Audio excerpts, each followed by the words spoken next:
All right, do we feel like we need to wait for anyone else? Do we feel like we're ready? Good? All right. Well, welcome back. I know it's been a long time since we've been in this space together, but I'll do my best to be here with you this afternoon. My name's Father Aaron.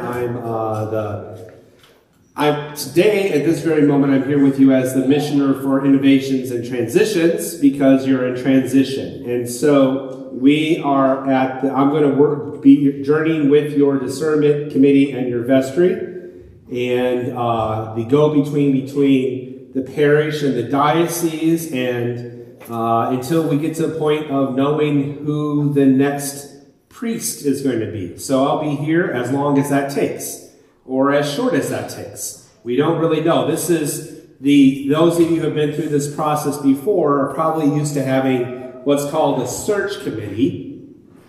Canon Jesse, Canon Audra, and I, when we've been doing work under Bishop Ann about transitions, we think it's better to think of yourself as a discernment committee. Because the things that happen in discernment is you do a lot of listening, both to others and to God.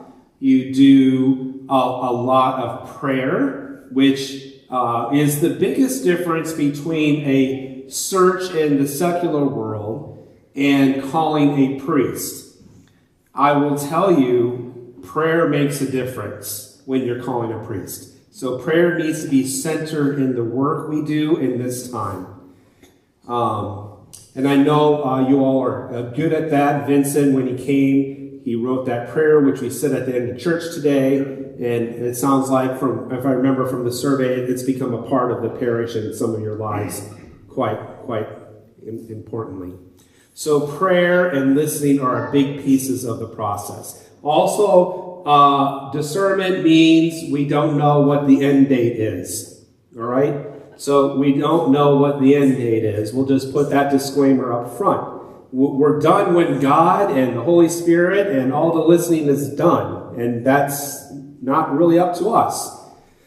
All right. So the other thing that we're going to start with is we're going to start with the different tracks of the process.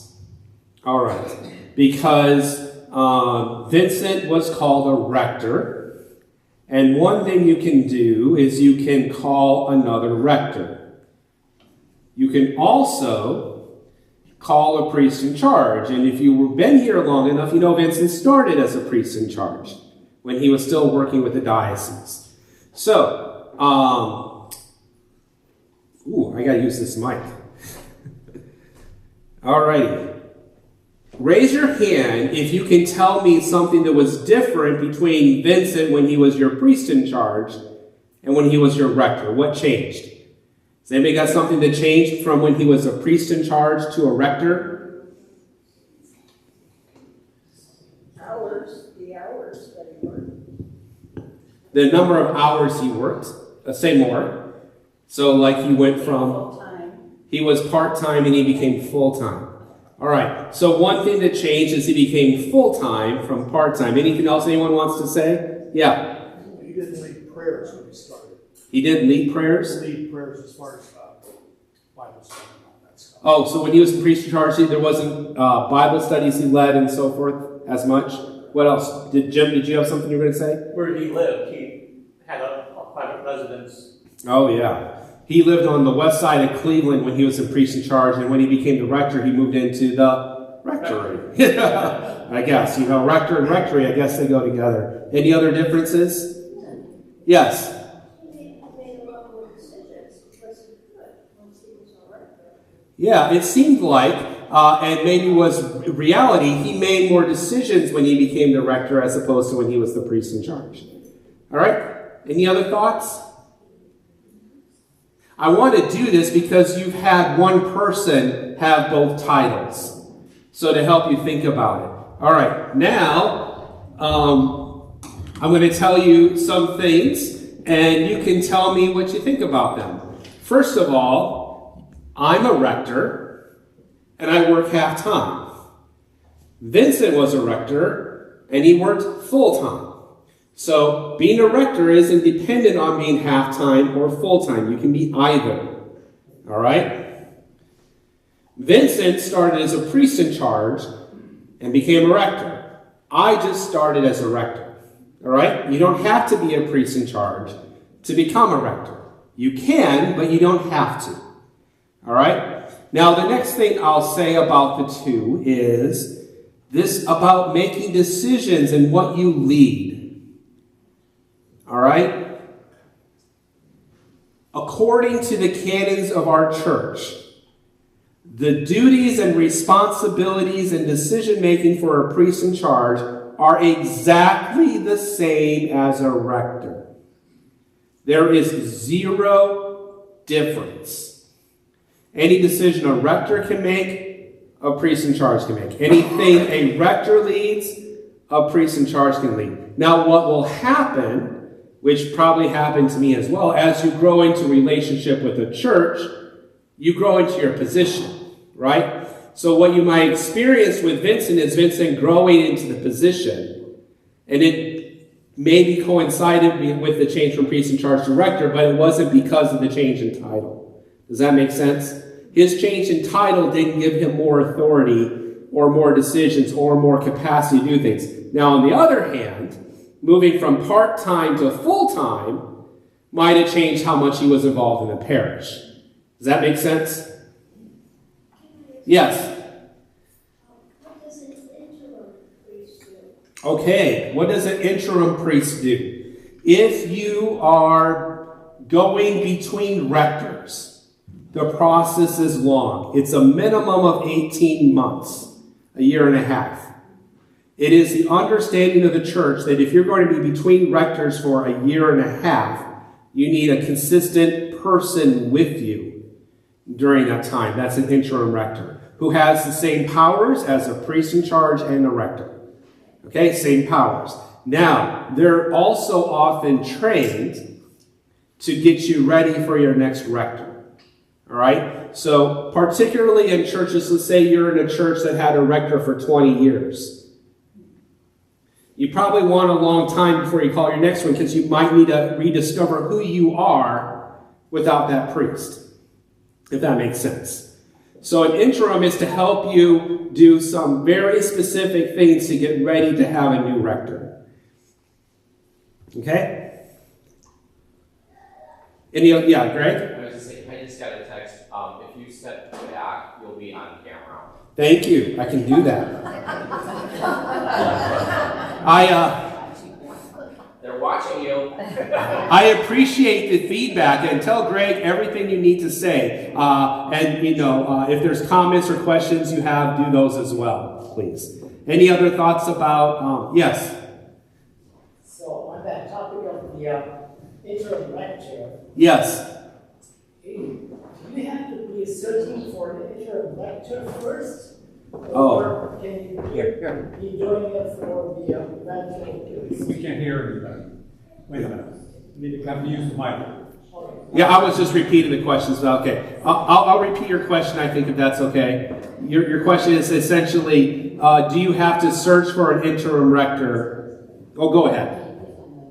So does the search really have to search twice? Yeah, so would you do a search twice? Once for the interim rector, and then once for the rector? The answer is no. What happens with the interim rector is your senior warden would work with the canons of the ordinary, and they would bring a name to the vestry, which the vestry is the hiring body of the church.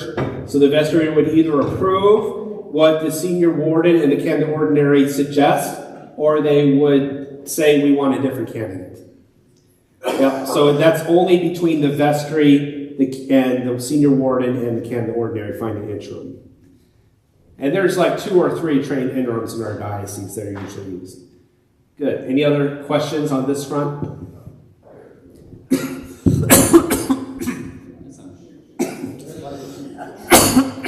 Okay. Now, here is the real big difference between a priest in charge and a rector. All right? A priest in charge has a contract. All right, which means they have a start date and an end date. In our diocese, we want that contract to be 3 years. All right, so let's say you hire a priest in charge September 1st of this year. You would have that priest until September 1st of 2029. All right, 3 years. And then, when it gets close to September of 2029, you would have a conversation if you want to renew for another 3 years, or if you want to have this person now become your rector. Like what happened to Vincent. Okay? So, priest in charge in our diocese, he usually has a 3-year term. And then at the 3 years, you can part ways if things aren't quite working the way you need them to, or you can say it's going really well, it's time for this person to be rector, or let's do another 3 years. That's the priest in charge. It's a lot like an adjunct or associate professor in higher education, right? So that's what's going on. A rector, when they are hired, the only way to hire a rector is the bishop says yes, the vestry says yes, and the rector says yes. All right? If the vestry and the priest are good with the person coming here, but the bishop says no, you don't get the person. If the bishop wants somebody to be here, but the vestry says no, the person doesn't come.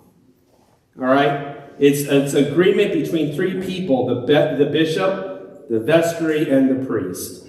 But once all 3 agree, that rector is here as long as they want to be, or as long as the vestry wants them to be, or as long as the bishop wants them to be. If Vincent wanted to leave, but Bishop Ann says, I think you need to stay here 5 more years, he has to stay. Unless he convinces the vestry that it's time for him to go. If the bishop doesn't like the way that your priest is performing in your church and wants the person to leave, they can't get that priest to leave unless the priest agrees or the vestry agrees. Likewise, the vestry cannot get rid of a rector unless they get the bishop to agree or the priest to agree. 2 out of the 3 have to agree for a rector to leave the position. So it's a tenured position, much like a tenured faculty person, with no end date. Yes? Don't they have to retire at age 72? Exactly. There is a mandatory retirement age in the Church of 72. So that one you can't get around. I think there might be a way for the bishop to, from year to year, to let the priest work an additional year as supply, but not as a rector or a priest in charge. Yeah, any other thoughts about the 2? Do you understand the differences? Okay, now what does that look like as far as how long it takes to get a priest in charge or a rector? Like I said, a rector's about an 18-month process because the search is different, all right? You have to make a parish profile. You have to do, for the national church, an Office of Transitional Ministry portfolio. You have to do a few other things, and it just takes a lot of time. All right? Plus, your interim rector needs time to say that this parish is ready for a new rector. So the interim rector may say the discernment committee is ready, but we need 3 or 4 months more to work on something. All right? So that's how that works. And like I say, 18 months is a good standard number to look at. Priest in charge can be done in as little as 3 months. So we are in February. We could March, April, May. We could know who your new priest in charge is by May, and probably having them start by the end of summer.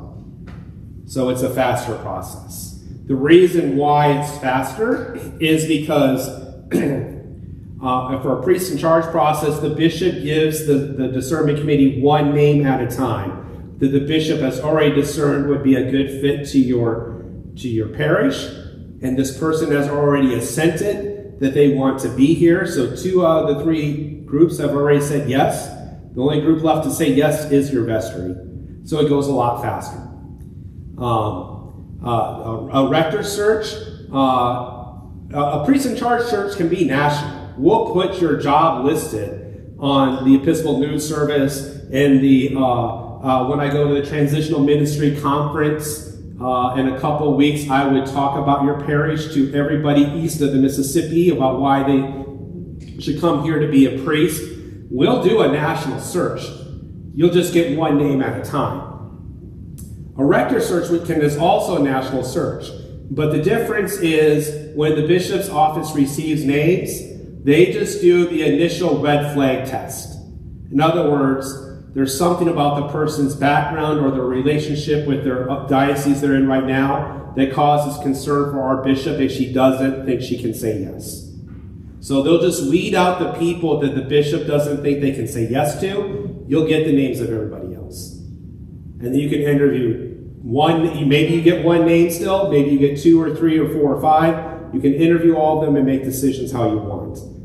But that's also why it takes a longer amount of time. Any thoughts on the 2 processes that aren't clear? Yes? So a priest in charge will come from this diocese? A priest in charge can come from anywhere in the country. Oh, it can? Yep. It isn't limited to this diocese? Absolutely not. We would advertise the job for you throughout the nation. Oh, I'm sorry. Now, that doesn't mean... Do you want me to repeat it? All I said was you don't have to come from this diocese. A priest in charge can come from any diocese. I was under the impression that maybe it had to come from this. Doesn't have to, but let me tell you a few things. Let's think practically, right? The priests in this diocese already know Vincent left. The priests in other dioceses probably don't have Church of Ascension on the radar. If there's a priest in this diocese that really would like to be your next priest, they may have even already told Bishop Ab that they want to be here, even though we haven't done the process here yet. So that's what I need to give you as a caveat, right? There could be priests who already are interested in being here who have told the bishop.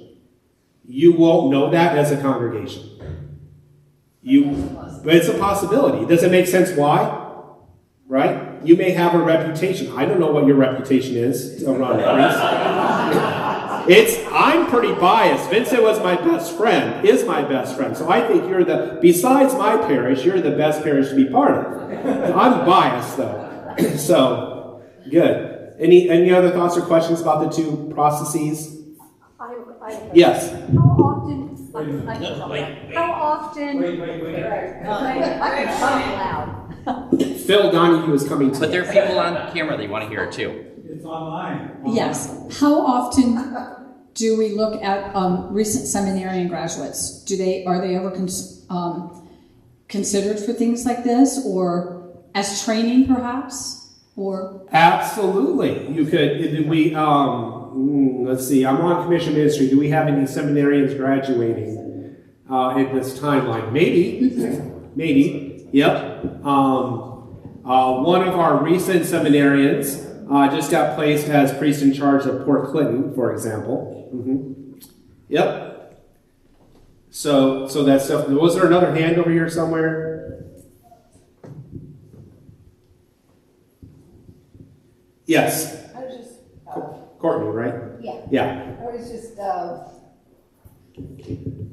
I was confused with the last part you said about something that if the bishop says no to somebody in a priest in charge situation.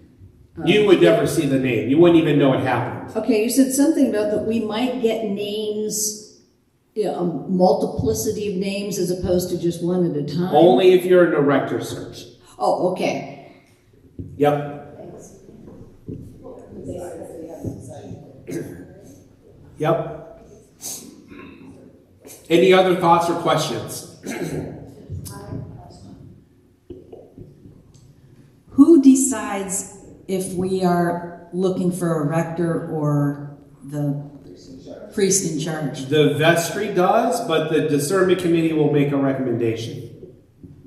All decisions in the Episcopal Church of this nature are made by a vestry. But the vestry has empowered the discernment committee to help guide it. So, the search committee will come with a recommendation to the vestry. Yeah. And then the vestry said whether they approve of that recommendation. It isn't just the search committee decides. No, the vestry has to affirm or right. say, we hear you, but we want to do X anyway. Okay. Yep. I want to make that clear. Thanks. It's always they empower the discernment committee to do work on their behalf and to make recommendations. Yep. Any other thoughts or questions? Okay, vestry members or discernment committee members, are there any questions, any other information you would like to hear from the parish?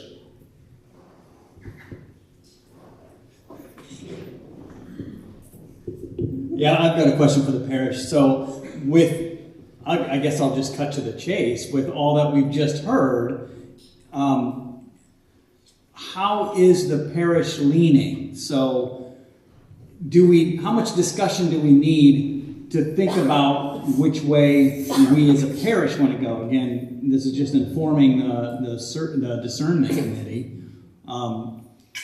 Is there anybody who's in favor of the longer rector search, kind of that wider, longer search? I would think you need an interim if you're going for the wider search. Right, well, yes. If you're going for the rector, a permanent solution, then you need the interim. Because from what I understand, the interim's not eligible. That's correct. So if you're going to go for the longer, then you have to have an interim. And then if you're going for the shorter process, you could still keep getting supply priests.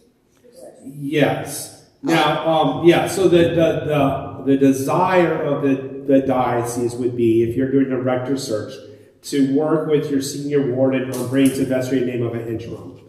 And so that would be our desire from the diocesan point of view.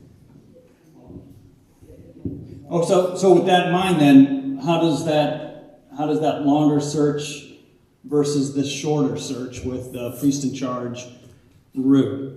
Because for me personally, I like the shorter search, but I like this shorter search. Shorter search. It seems like that's general. So generally, show of hands if we want to do shorter. Do you want the longer search with the rector, where we kind of open it up and we have that bigger search, nationwide search? It takes 18 months, and we have an interim before there, so we'll have an interim that guides us, and then we go with the longer rector search. Or do we want the priest in charge, where we get with the bishop, they give us a name, vestry decides if we want them to come in to try that 18 months. They have a contract. I guess not 18 months, but they have a contract for like 3 years. And then we discern whether we want to continue with that person. Which is more discernment. That's what we don't want to go so quickly that we make mistakes. Correct. Yeah, go ahead. Whose responsibility is it to make that choice? It's the vestry's decision, but I think the purpose of the question is to help the vestry and the discernment committee to hear what everyone is thinking. The discernment committee is going to be so to answer your question more fully, there is a consensus building in the room. The discernment committee would then take that information and all the other information they have, pray about it, listen more. This is part of the listening process. Make a recommendation to vestry, and then the vestry would accept the recommendation or choose the alternative.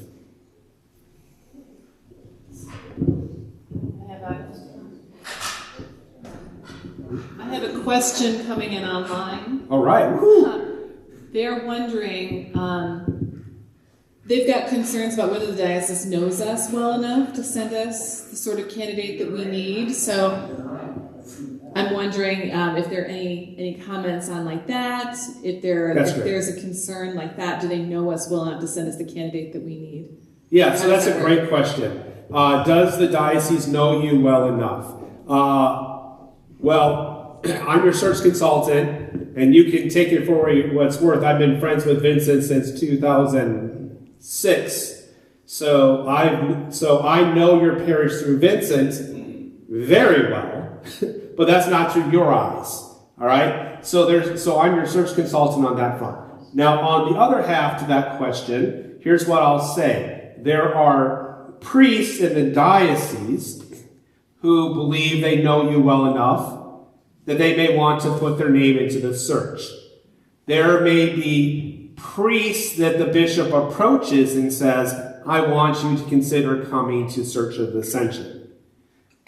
On top of that, the discernment committee is going to make basically a one-page vocational statement about who you are, which will then be posted for all priests anywhere in the United States to see.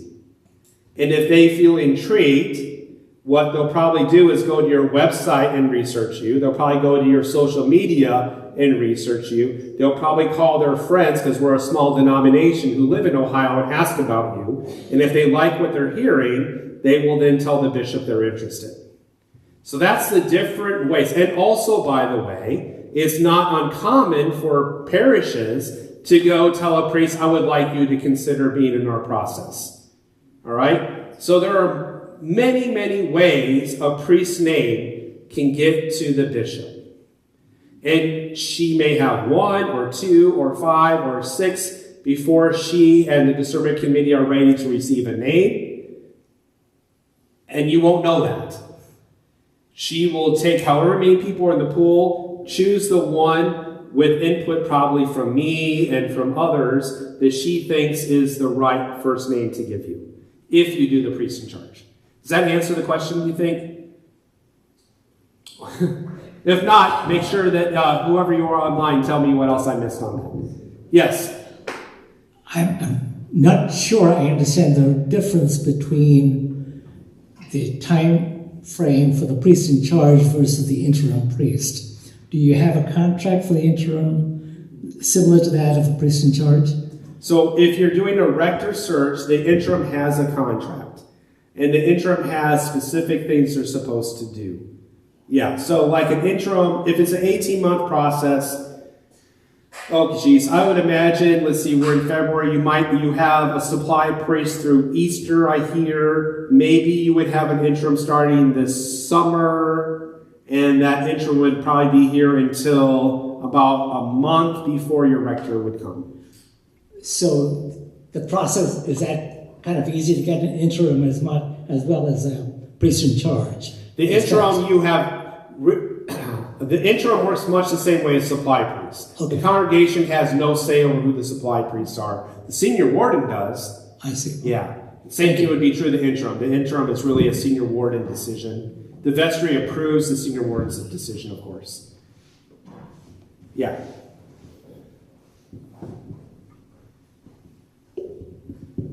Okay, just to be clear, interim and supply priest, I understand the difference. Yeah. But is the pool for which we go nationwide for both?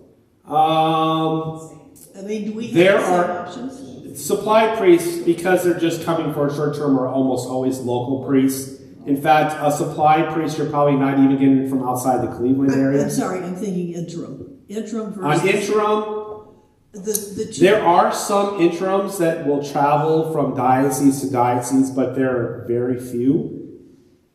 More often what happens is a diocese trains priests to be interims. So we have a few trained interim priests in our diocese. How often do interims become what's the next one? The rector? Become priest in charge? Never. They are not allowed to. Oh, okay. If you have an interim, they cannot be your rector, nor your priest in charge, nor nothing else. Just like as your search consultant, I'm a priest. I am off the list. I can't be a candidate. Anyone involved in your process cannot be your rector or priest in charge. Yeah.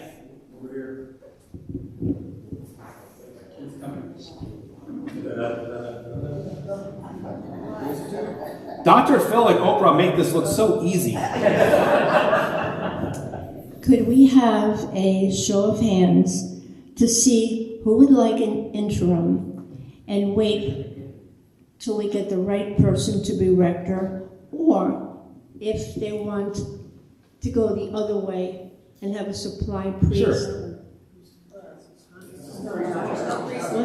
Yeah, priest. A priest in charge, I'm sorry. A priest in charge. Yeah.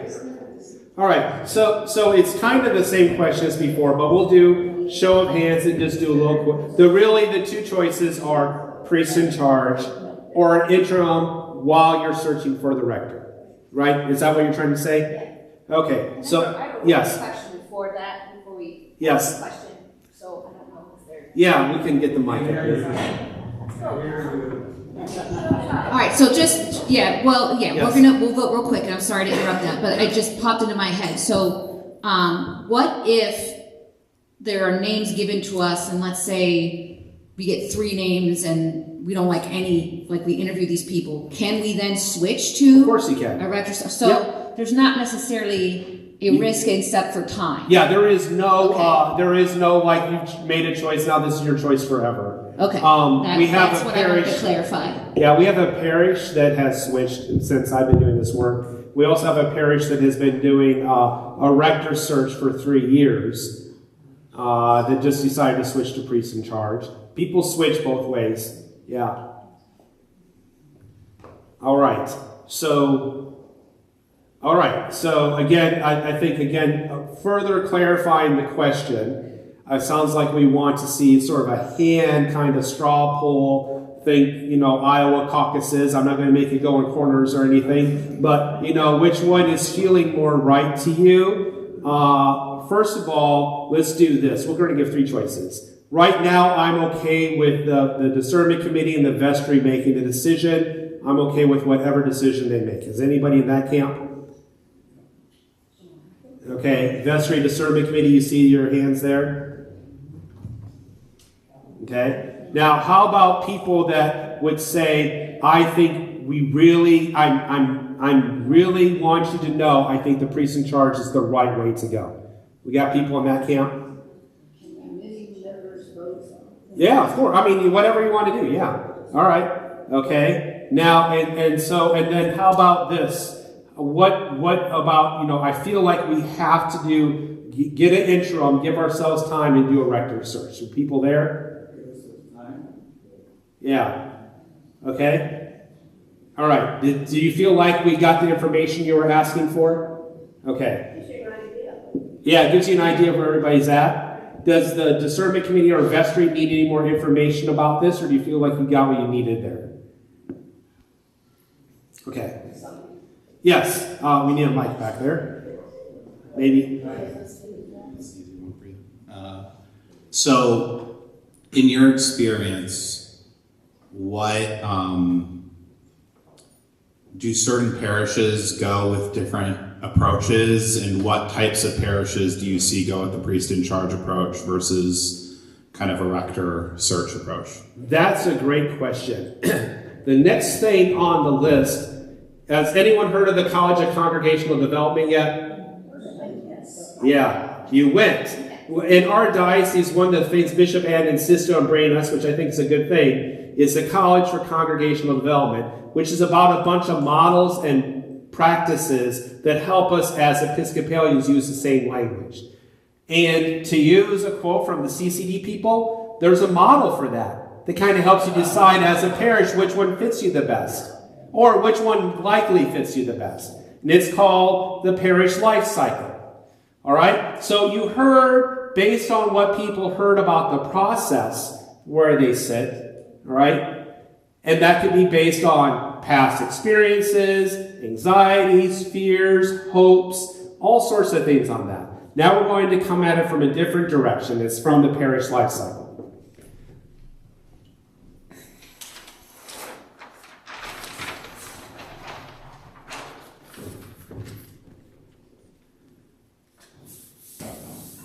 All right. Now, this is not true just of parishes. This is true about all sorts of different organizations and institutions.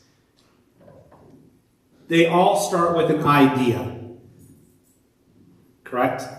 And then after enough time, if the idea gets enough backing behind it, it starts to take a reality of form.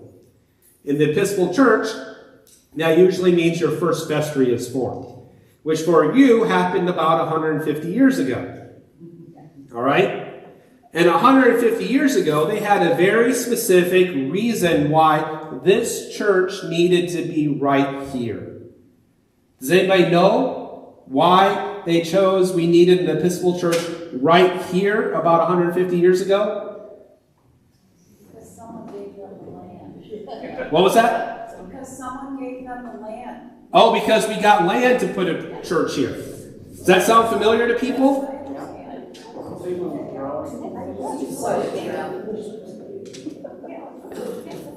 Cleveland was growing and someone gave land for it to be here.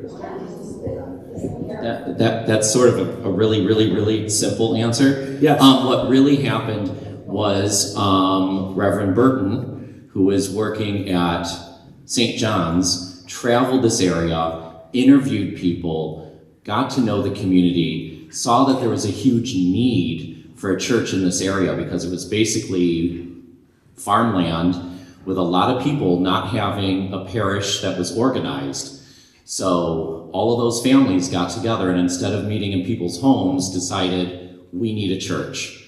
And the actual physical location, the land, it needed to be somewhere in East Rockport. And we just happened to have someone give the land, but it was because of his research and him getting to know the community that they thought, okay, we need an Episcopal church here. And if I understand right, you might have been the first church, period. No. Okay. But we are the oldest. Oh, thank you. That's not the same thing. Well, there were others, and people in the area did not want to go in that direction. They wanted an Episcopal church. They wanted something that was familiar to them. Yeah. And their beliefs. So does that make sense about why the birth happened? Because of Reverend Burton coming here and doing the research, and then there was critical mass and the resources to form a parish. All right? Now, over time, what happens is a parish will get healthy and stable. In other words, it looks like it has a future that can go on forever. All right? But as stability starts to go away, you can tell because the congregation starts to get stagnant and stale. It feels like it's not fresh and invigorating and life-giving in the same way as it was before. And then you start going into decline. All right? One of the key signs you're in decline is nostalgia. Does everyone know what I mean by nostalgia? We just need to get back to here. Remembering the good old days. Remembering the good old days. If we could just get back here. What do you notice about the arrows? They go one direction. You don't get to go backwards. All right? If you get to decline, you don't get to go back to what it was here. It's too late. All right? After decline, you enter disintegration. What that means is, I don't know if we have enough parishioners to even make a vestry anymore. Wow, the roof is leaking. How are we going to fix it? You don't have the resources internal to keep things going anymore. And after you exhaust all the options that are still on the table, that's when death comes. This is a parish life cycle. All right? Now, how many... Show of hands, because maybe there's someone in the room. How many want a parish to close? Not just your parish. Maybe you have a parish somewhere. You're like, I hope they close. Does anyone have parishes they wish would close? I guess as a priest, I can't say I do, right? That would be bad. Okay, so none of us have parishes we want to close. So these arrows that go back to formation are the way you break up the life cycle. You have to keep coming back to formation. You have to keep coming back to the work Reverend Burton did and say, what is going on in Lakewood? Who are we in Lakewood? What is God calling the people of Lakewood to do? How do we participate in what God is already doing here? Who are our neighbors? I'm going to guess your neighbors today look a lot different than they did 150 years ago. If you're still operating as a church with the idea of who your neighbors were from 150 years ago, you would already be dead. Does that make sense? You have to constantly know who your neighbors are. And how are you going to relate with and do service with your neighbors? When you're healthy, this just happens. You're constantly rethinking about who you are and who your neighbors are and how you're doing ministry together. When you start to get stagnant, you have to have a renewal, like a new way of thinking of yourself. But you can do that, right? You can do a renewal. When you get to that point where you're in nostalgia and decline, you have to redevelop the church. You have to really think of yourself in a new way. And if you can't think of yourself in a new way, if you let nostalgia take hold, you're going to keep going down the life cycle. Does that make sense? You have to have a new way of understanding yourself. Now, when you get to disintegration, you can't get back here by yourself. An outside intervention needs to happen for you to have a new way of being. You can't do it by yourself anymore. Any thoughts or questions on the model? Any places that aren't clear? Yes. Wait for the mic, please. I can't see what's written in black. Okay, great. So this one says ongoing renewal to get back from healthy to formation. Stagnant, stale says revitalization to get back. Decline says you have to have a redevelopment to get back to formation. And disintegration says you have to have an outside intervention to get back to formation. Okay? Any other questions about the model? Okay. We're going to collect data on where we think we are in this model. And we're going to do show of hands to do this.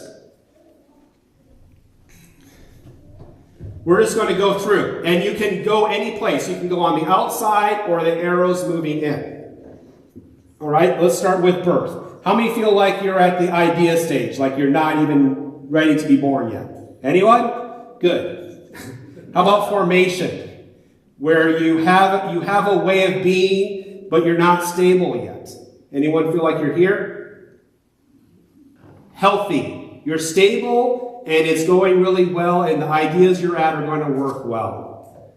1, 2, 3, 4, 5, 6, 7, 8, 9, 10, 11, 12, 13, 14, 15, 16, 17, 18, 19, 20, 21, 22, 23, 24, 25, 26, 27. 5, 10, 15, 20, 25. All right. How about stagnant and stale? Does anybody feel like you're there? What about in between? Yeah, like 1 point. Okay, does someone want to land about in the middle? 2. All right.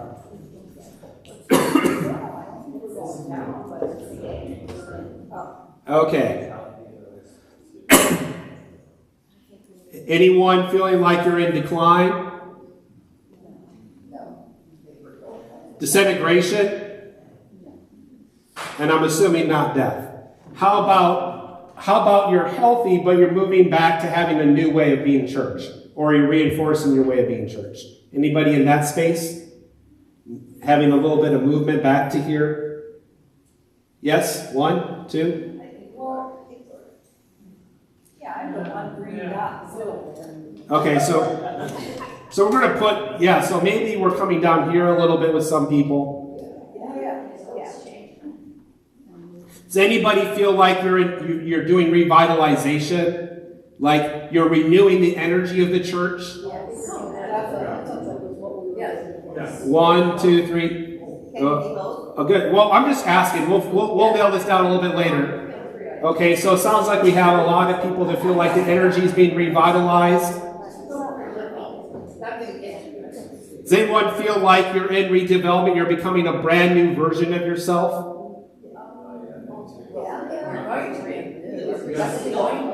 I think a lot of what we're doing though is kind of, keeping the train on the tracks. That's how I feel. We're kind of making sure that we keep things the way that they've been. That's right. While we wait for the next person to come in. So I think there's a lot of stability here. I don't know that there's a lot of newness. Yeah. But I don't think I want personally want a lot of newness, right? Okay. So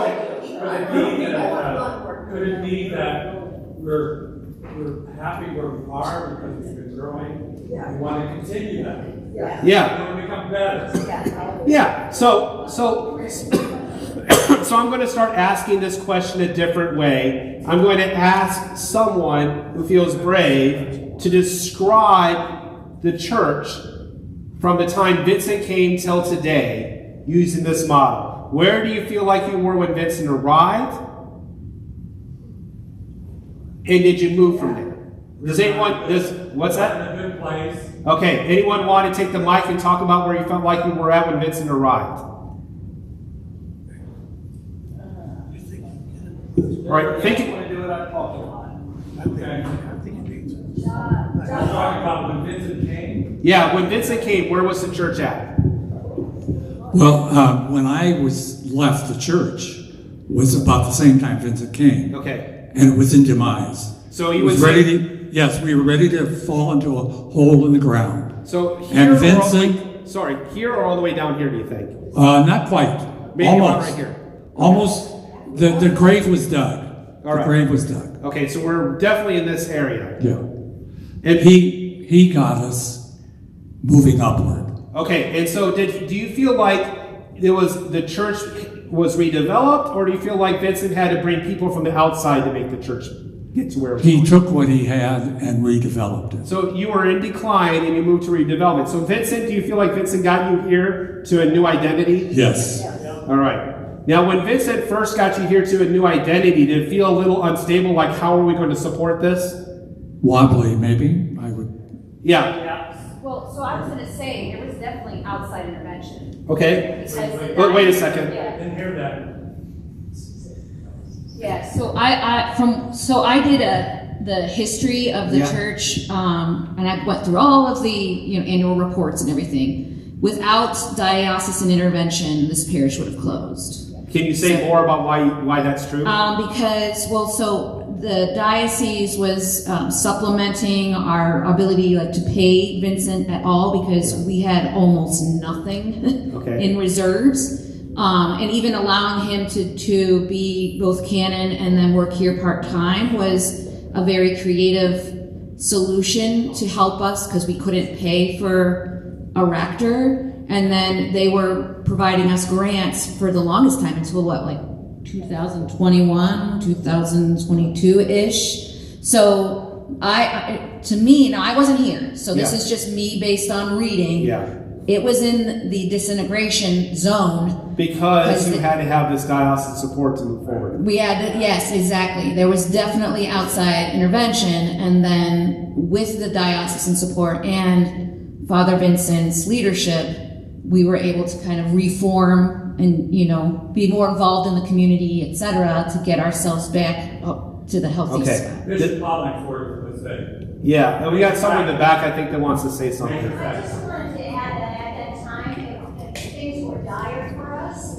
But the interim priest that we had at the time recognized the spirituality and the potential within our congregation. So we had that to offer the diocese. So it wasn't like, oh yeah, the diocese decided to leave you open. No, it was our congregation and our parish that fed that belief and walked in the way, however you want to say it, and convinced the interim priest, who literally came to close us, that we were worthy of staying open. Yes. We were worthy of that commitment. So it is, I just want to emphasize, it is still a two-way road. 100%. An outside intervention cannot happen if the parish isn't a willing partner.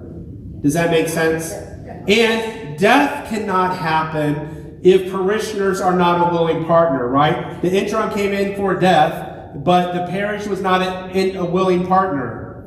And convinced somebody, in this case Bishop Hollingsworth, that an outside intervention could bring us back to a new place. And it happened. Not because of Vincent alone or Bishop Hollingsworth alone, but because as a congregation, there was a vitality here that was willing to work with others from outside to get back here. Does that make sense?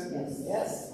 All right. Is it going to shock you that a parish in disintegration is not allowed to call a rector? Does that make sense? Yes. We would never let you call a rector if you're here. We would let you call, in fact, we did let you call a priest in charge when you were here, right? Does that make sense? We would not let you call a rector if you were here. Does that make sense? Because you don't stable enough to know if you can keep that person. So when did we decide it was okay for you to let Vincent become a rector? 2018. When you started having that healthy stability. Does that make sense? Yeah. All right. So, except too, when the parish can afford him. That's exactly right. Healthy stability is part of that answer is about finances. Yeah. Okay? So, now, are you ready for what this model says?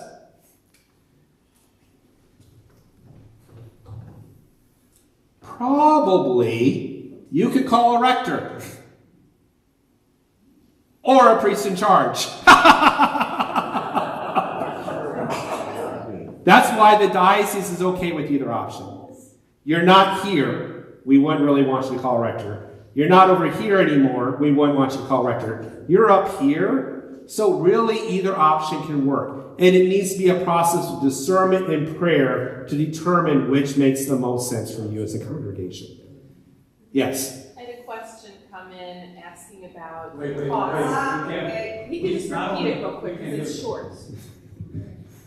The question that came in was about the difference of a cost Yes. to a parish between a rector search and a priest in charge search. Okay, that's a great question. So, if we're talking financial cost, there is minimal cost to doing a priest in charge search.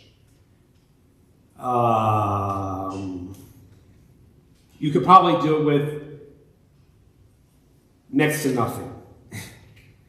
A rector search, very likely to be competitive. You're going to want to have professionals help you make your parish profile.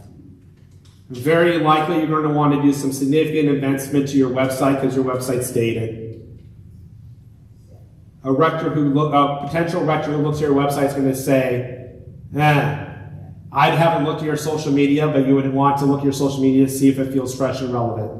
So you're going to invest money in your social media and your website if you do a rector search, and in making the portfolio. And if you're doing a national search and the candidate is in California, you're probably going to send someone to California to learn a little bit about them before you decide to hire them.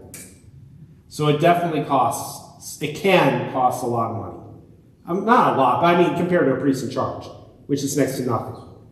Right? So a rector search costs more, for certain. Any other thoughts or questions? Does this help you understand your parish a little bit better and how it relates to this question? You get does it make more sense? And how really important it is to understand you were here with the outside intervention and with the help of a priest in charge, Vincent, you got to here. And then I can tell you when I knew Vincent was moving from here to here. Do you know what he told me? That told me you were going from here to here? We're starting an endowment. You remember when that happened? Yeah. That's Vincent trying to push you up to here. All right. Anything else that's helpful for today? All right. Vestry members or discernment members or anyone in parish, I'll stick around as long as you need me to. But I think for those of you online, if you have more questions you want to text in, feel free to do so. And they'll get to me. All right? And I'll be back on the 24th at 6:30 for our next part. All right. Thank you. Welcome. Thank you.